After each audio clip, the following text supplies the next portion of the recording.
सी language में हमें values और डेटा को स्टोर करने के लिए वेरिएबल्स की आवश्यकता होती है। तो वेरिएबल्स बहुत ही इंपॉर्टेंट रहते हैं सी लैंग्वेज में। वेरिएबल एक तरह से मेमोरी लोकेशंस के नाम होते हैं जो एक स्पेसिफिक डेटा टाइप की वैल्यू को स्टोर करते हैं। इस प्रकार से हम ये कह सकते हैं कि जो वेरिएबल्स होते हैं वो मेमोरी लोकेशंस के नाम होते हैं।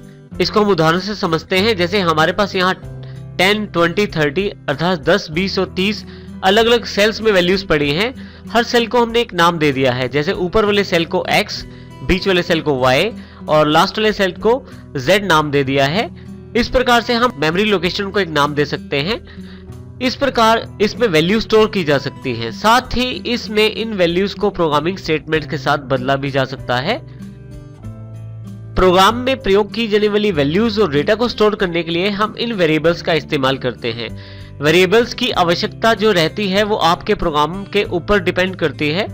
आप अपने वेरिएबल्स को प्रोग्रामिंग रिक्वायरमेंट्स के अकॉर्डिंग डिक्लेयर कर सकते हैं और उनका प्रयोग कर सकते हैं। यहाँ ये बताना जरूरी है कि एक वेरिएबल एक खास तरह के डेटा टाइप को ही स्टोर करता है। अर्थात जैसे x हमारे पास वेरिएबल है जिसमें 10 स्टोर किया गया है और p एक वेरिएबल है जिसमें टेक्स्ट यानी कि कैरेक्टर के रूप में a को स्टोर किया गया है। यहाँ पे p जो है एक तरह से कैरेक्टर वैल्यू को स्टोर कर रहा है, जबकि x जो है वो न्यूमेरिकल वैल्यू को स्टोर कर, और इसी प्रकार से हमारे पास जो q है वो डेसिमल वैल्यू को स्टोर कर रहा है। इस प्रकार वेरिएबल्स जो हैं ये पर्टिकुलर डेटा टाइप की वैल्यू को स्टोर कर। वेरिएबल का नाम आप कुछ भी रख सकते हैं। जैसे मैंने x रखा है, आप y, z, p, q, r, a, b, c कुछ भी रख सकते हैं। ये बड़े और छोटे नाम भी हो सकते हैं। वेरिएबल का नाम रखते समय सबसे इंपॉर्टेंट बात यह है कि वो वेरिएबल का नाम हमारे किसी कीवर्ड से मैच नहीं करना चाहिए। हमारे पास सी लैंग्वेज में जो कीवर्ड्स हैं, जो रिजर्व वर्ड्स हैं, उनसे मैच करते हुए यदि आप वेरिएबल का नाम रखेंगे तो फिर आपके पास एरर आ जाएगा। यहाँ हम वेरिएबल का नाम रखने के लिए जो बेसिक रूल्स हैं उनकी जानकारी लेते हैं। सबसे पहला रूल है कि वेरिएबल का नाम हमेशा अल्फाबेट या अंडरस्कोर से शुरू किया जा सकता है, परंतु आप कभी भी वेरिएबल का नाम किसी नंबर से शुरू नहीं कर सकते, परंतु आप नंबरों को बाद में प्रयोग कर सकते हैं। इसका अर्थ यह हुआ कि किसी भी वेरिएबल को डिक्लेयर करने के लिए आप किसी भी अल्फाबेट का इस्तेमाल कर सकते हैं। आप चाहें तो किसी अंडरस्कोर से भी नाम शुरू कर सकते हैं, परंतु हम सामान्य रूप में अल्फाबेट से शुरू करते हैं किसी भी वेरिएबल का नाम, और जो नंबर्स रहते हैं वो बाद में लगाए जा सकते हैं। आप किसी भी नंबर से किसी वेरिएबल का नाम शुरू नहीं कर सकते। और यहाँ पे दूसरा जो रूल अवेलेबल है हमारे पास, हम वेरिएबल का नाम रखते समय स्पेस इंसर्ट नहीं करते।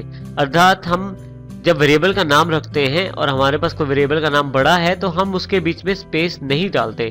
स्पेस डालते हैं अगर आप तो आपके पास एरर आ जाएगा। इसी तरह से किसी भी स्पेशल सिंबल का इस्तेमाल भी आप नहीं कर सकते जब आप वेरिएबल का नाम रखते हैं, जैसे कोमा, स्टार, डॉट, परसेंटेज का सिंबल। इस तरह के किसी भी स्पेशल सिंबल का प्रयोग आप वेरिएबल के नाम में नहीं कर सकते। अंडरस्कोर का प्रयोग आप कर सकते हैं।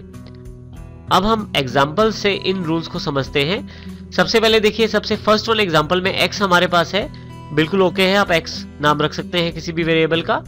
इसी तरह से दूसरे एग्जाम्पल पे माई सैलरी रखा गया है वेरिएबल का नाम, आप रख सकते हैं, कोई समस्या नहीं इसमें। लेकिन थर्ड नहीं रख सकते आप, क्योंकि इसके बीच में स्पेस दिया गया है। इसलिए इस प्रकार का कोई भी वेरिएबल का नाम जिसके बीच में स्पेस हो वो आप यूज नहीं कर सकते। फोर्थ आपके पास एग्जाम्पल में है जिसमें अंडरस्कोर का प्रयोग किया गया है, बिल्कुल आप प्रयोग कर सकते हैं अंडरस्कोर का। और स्पेस के बजाय यदि आपके पास कोई वेरिएबल का नाम बड़ा है तो आप अंडरस्कोर का ही प्रयोग करें, इससे आपका वेरिएबल नेम वैलिड रहता है। इसी के साथ फिफ्थ एग्जांपल में देखिए, मेरे पास ये भी वेरिएबल का नाम ओके नहीं है क्योंकि इसको मैंने नंबर से शुरू किया है। आप देखिए सबसे आगे मैंने 1 लगा दिया है, जिसकी वजह से ये नाम वैलिड नहीं है। परंतु यही नंबर अगर मैं बाद में लगाता हूँ 6 एग्जांपल में तो कोई प्रॉब्लम नहीं है। आप यहाँ पे M123 लिख के भी रख सकते हैं नाम, वो भी लीगल है, वो भी वैलिड है। इसका अर्थ ये हुआ कि आप नंबर से शुरू नहीं कर सकते, अल्फाबेट से शुरू करते हैं। पहला अल्फाबेट रखते हुए बाद में आप जितने मर्जी नंबर लगा सकते हैं। इसी के साथ आपके पास 7th का एग्जांपल है, ये भी वैलिड नाम नहीं है क्योंकि इसमें हमने हाइफन का प्रयोग किया है, जबकि आप अंडरस्कोर का प्रयोग ही वैलिड है, बाकी किसी भी स्पेशल कैरेक्टर का यूज वैलिड नहीं है किसी भी वेरिएबल के नेम में।